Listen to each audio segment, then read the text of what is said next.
Mari belajar dari Italia. Apa yang sebenarnya terjadi di Italia? Apa yang bisa kita jadikan contoh agar tidak terjadi di Indonesia?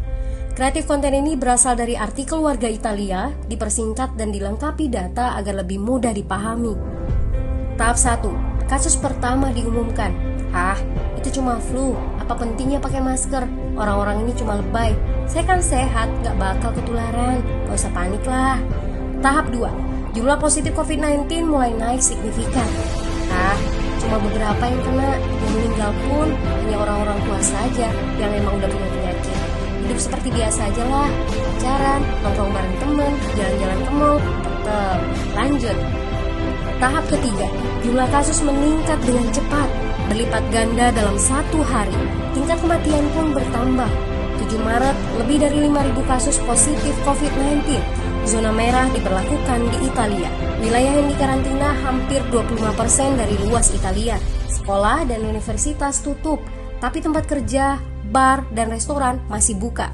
Sementara itu, 75% wilayah lain masih menganggap enteng COVID-19.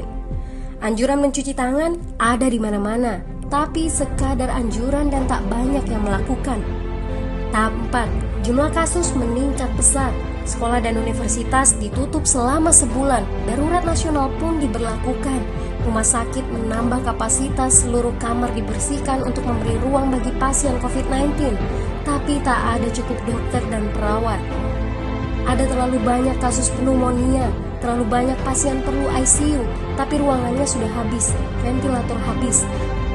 Pada titik ini seperti kondisi dalam perang. Dokter harus memilih siapa yang akan diobati berdasarkan peluang bertahan hidup. Itu berarti pasien lanjut usia dan punya penyakit bawaan seperti hipertensi, diabetes, stroke tidak masuk prioritas karena tidak ada lagi ruang. Sistem layanan kesehatan seketika runtuh. Tahap 5, 9 Maret mencapai lebih dari 9.000 kasus. Seluruh kota Italia lockdown. Orang-orang bisa pergi hanya untuk keperluan darurat dan dalam pengawasan ketat. Semua bisnis masih dibuka karena jika tidak, ekonomi akan runtuh. Itu kebijakan pemerintah.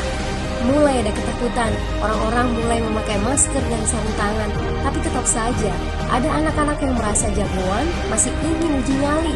Pergi ke restoran rame-rame, hangout bareng, minum-minum dan lain sebagainya.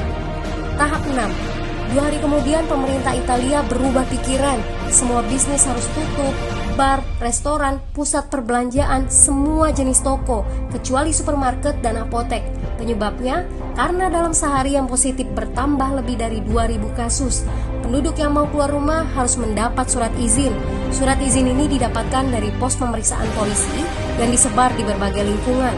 Yang melanggar bisa kena denda 3,3 juta rupiah. Bagi pasien positif yang tidak mau mengkarantina diri, bakal dituntut dengan pasal pembunuhan, hukuman 1-12 tahun penjara. 21 Maret jumlah korban meninggal di Italia terus meningkat melampaui Cina. Sebagai gambaran, luas Italia itu kurang lebih 2 kali Pulau Jawa. Penduduknya lebih dari 60 juta jiwa. Lalu apa yang harus kita pelajari dari Italia? Yuk, mulai dari diri sendiri, mulai dari di rumah aja. Jaga kebersihan lalu isolasi diri dan keluarga. Tidak keluar rumah kecuali sangat penting. Ini saatnya memulai solidaritas.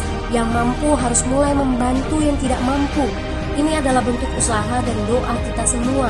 Semoga badai corona ini segera berlalu. Mari memulai kekompakan dengan membagikan informasi ini. Di rumah aja, mari belajar dari Italia.